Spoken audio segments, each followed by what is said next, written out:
Hey guys, happy Saturday. I just did a live gathering on the Substack app, and I wanted to make sure I shared it with all y'all on YouTube.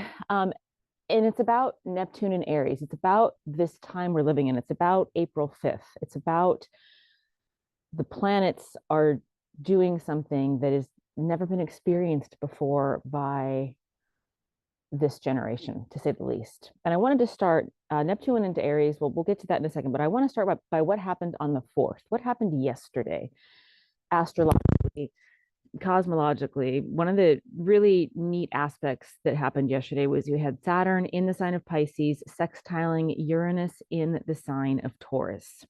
And that energy, the Saturnian energy in the sign of Pisces, was reminding us, saying something like, hey, wait, like you need to reflect back on who you are and why you're here and where you've been and where we're headed as a collective.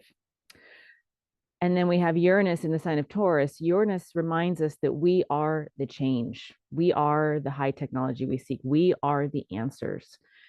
And in the sign of Taurus is reminding us to be here and now, to be grounded into this moment, to keep our feet on the ground. Sextile energy is a flow of energy between these two, between, hey, we've got to remember who we are and why we're here. These are important moments in time. And also, we are the change. We are the high technology. The change is not outside of us, it is within us. And this is the first of three sextiles between Saturn and Uranus. The 4th of April is the first. August 11th this year is the second. That will be in retrograde. And then the first, January 19th, excuse me, next year is going to be the third. And when aspects happen in threes in astrology, it's not uncommon, but it really gives us a chance to work with these energies. This first time is a snapshot for us to get the downloads, to see the lay of the land, to open our eyes and look around and see how the planets are supporting us in these themes, to remember where we've been, to remember who we are, and to embrace that we are the change. Now, when August 11th comes around this year, that's going to be a retrograde sextile. So that's going to be really a time for us to see when the rubber hits the road, how much work have we done? And that will be a very empowering time if we've been in it to win it and doing the work. So that hopefully by the 19th of January, the third time this aspect comes up, we will be in a period of resolution. That being said, Saturn sextiling Uranus, there's another aspect that's tied up here, and that aspect is the trans-Neptunian object Eris. Eris is known as the goddess of discord in astrology and in Greco-Roman myth. Eris is the one goddess of all the gods and goddesses who was not invited to, I forget whether it was a wedding or just some kind of a party or a feast on Mount Olympus. Eris shows up anyway, and she shows up and knocks on the door with a golden apple. And the door opens, and she yells into the party to the fairest and tosses the golden apple into the party of all the gods and goddesses. And the story goes that Hera, Athena, and Aphrodite all get into a squabble about who's the most beautiful, and it results ultimately in the Trojan War. That is why she's known as the goddess of discord, but I offer here that that is not discord for discord's sake. That is discord because Eris recognizes that hubris and ego is in the way of truth and equanimity. And she's pointing out, Eris points out when ego gets out of balance. So Eris is sextiling both Saturn and Uranus on the 4th, and these aspects were exact yesterday. They are still very active today as I am recording this. And, I think this really points to the moment that we're in as a collective.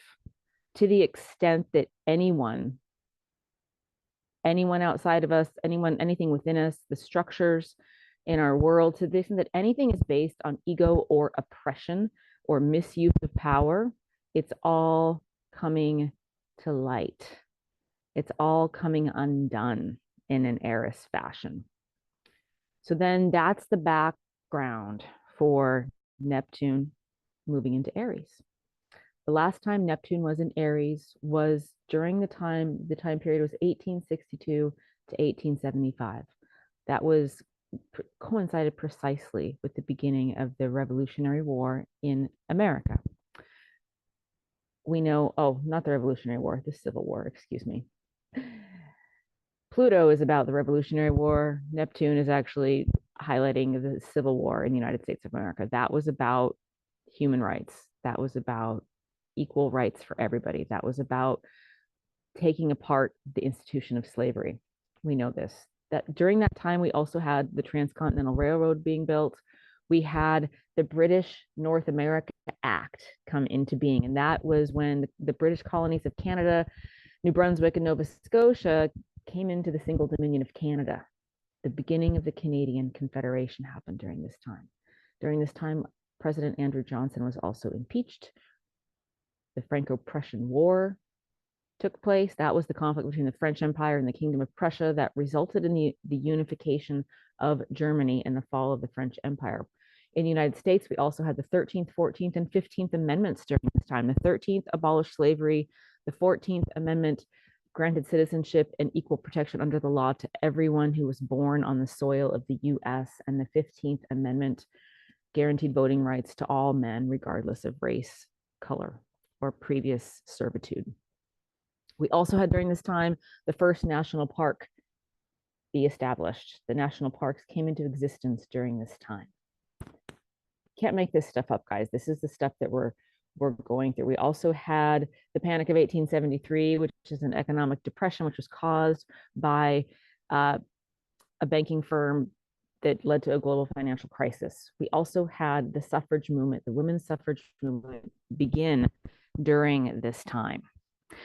So that's the past. That gives us a sense of the background. What I wanted to talk about first before I get into what's happening now is all that background stuff to give us a sense of why this moment in time is so important. Neptune moved into Aries on the 30th of March. Neptune will be in Aries during this first little sneak peek until October 22nd this year. It's going to retrograde back into Pisces from the 22nd of October to the 26th of January next year. And after that, on the 26th of January until 2039, Neptune's going to be in the sign of Aries. Now, all those events that I listed about the last time that was happening, that is not going to be the case. That's going to be the same thing that's happening here. That gives us a sense of some of the themes. But there's been a whole lot of stuff that's happened from that time to now. And I would offer that a lot of that stuff is about the enlightenment of our species and our planet, and that we really have become conscious, evolving beings. So this is not going to be a push repeat. This is going to be a level up for us. And now Neptune, I want to talk a little about its energies. It's known as the planet of illusion and delusion. And, you know, I offer the delusion, excuse me. The delusion is fear. The delusion is doubling down on what's not real out of fear. And the illusion is the illusion of control. And that's the doubling down on what's not real out of the need to control. Neptune's going to be pointing this out. And as it's opening this first chapter for us from now until October, we're getting to see the themes. And Neptune's themes are about the deeper truths of our very existence, which can be difficult to put into words, because a lot of our words and a lot of our concepts are based upon what has come before. And Neptune stands at the precipice of what has been and what is possible. So some of the terms that come through are interconnectedness. We are interconnected. Also, we are highly advanced, powerful creators. And Neptune reminds us about the deeper reality of what is true. So fear versus control can be illusion and delusion. The truth I would offer is that we're never stuck, that we're always in theory in control, because we're in control of our vibration. Neptune is also the planet of mysticism. It's the planet of spirituality. It's the planet of intuition.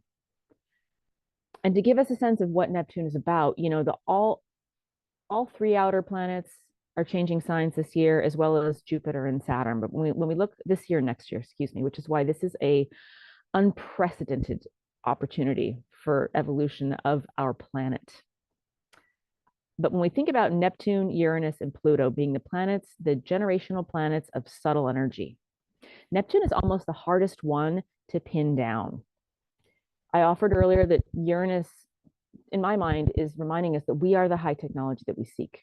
There's nothing that we need outside of ourselves. All the answers are within, and we get to begin to explore that we are so much more powerful than we've ever imagined. Pluto is the planet of transformation. If Uranus is the planet of revolution, Uranus is also electric and revolutionary in the reminding us that we are the high technology we seek. Pluto is a planet of transformation.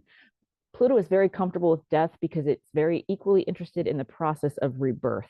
Pluto is taking down, Pluto was in Capricorn, shaking out our structures. Pluto is in Aquarius, reminding us of decentralized circular power structures, of the truth that happens in community, the truth that happens when we gather together as people to have conversations and to support each other. And then we have Neptune, the planet of illusion and delusion. If Uranus is electric, Neptune is magnetic. Magnetic energy can be felt, but it's only felt if you're aware of subtle energetics. And for this reason, Neptune is known as a mystical, intuitive planet. It means it's about seeing beyond the truths of the illusion and delusion in front of our eyes and really feeling into. And Neptune and Aries is going to be encouraging us, as I mentioned in the podcast, to lean into what we know in our core to be true, despite the fact that it might not be precisely in line with what we see right now in this moment. So Neptune in the sign of Aries, this is an I am energy. Aries is ruled by Mars. Mars during this time, as I'm recording on the 5th of April, Mars is in its downfall as it's been in the sign of Cancer. It is currently in the sign of Cancer. It's been in the sign of Cancer from the 6th of January this year. It will be in the sign of Cancer till the 18th of this month, April. Mars in its downfall is the shadow side of Mars. Those energies are egoic energies. They're the shadow egoic energies: fear mongering, war mongering, intimidation, power over, power grabs. We're in that energy of Mars. And we're going to be there until the 18th of this month, which signals that if March was powerful, April is equally powerful. We're in the shadow of Mars, but we are moving forward. And Mars conjunct Neptune is helpful here because we're beginning to be able, we're coming online, and we are now able, as of April 30th, to see through the illusion and the delusion. And Neptune in Aries is inviting us to take action, to be courageous, to have that drive and that motivation to remember that we're here for a reason. We popped into these bodies in this lifetime for a reason. Now, the other thing that's worth noting is on the 18th of this month, Mars is going to leave the sign of Cancer. Mars is going to go into the sign of Leo. This is going to be more simpatico energy. Mars is more comfortable in Leo. And with Neptune and Aries, that energy is going to continue. This is going to help us to continue to take bold action, but to take heart-centered action, to take strategic action, feline, Leo, lionesque action.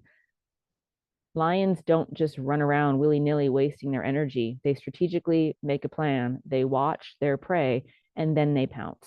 That's part of the energy of Leo, which is, I believe, simpatico with Aries and the action-oriented aspect. Leo is regal energy, not regal for gilded, fake-looking royalty.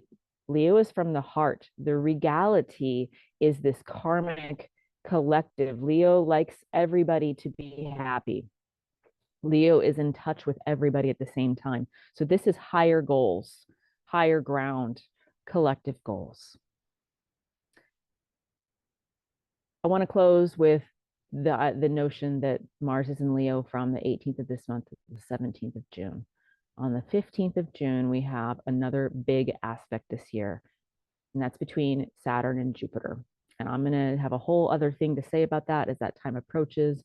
One of the themes that's coming through is the idea that the lid comes off, that the square that's going to come between those two planets is going to somehow just push something to a place that may not have been pushed. So it's going to lift us up beyond linear space and time to have something happen.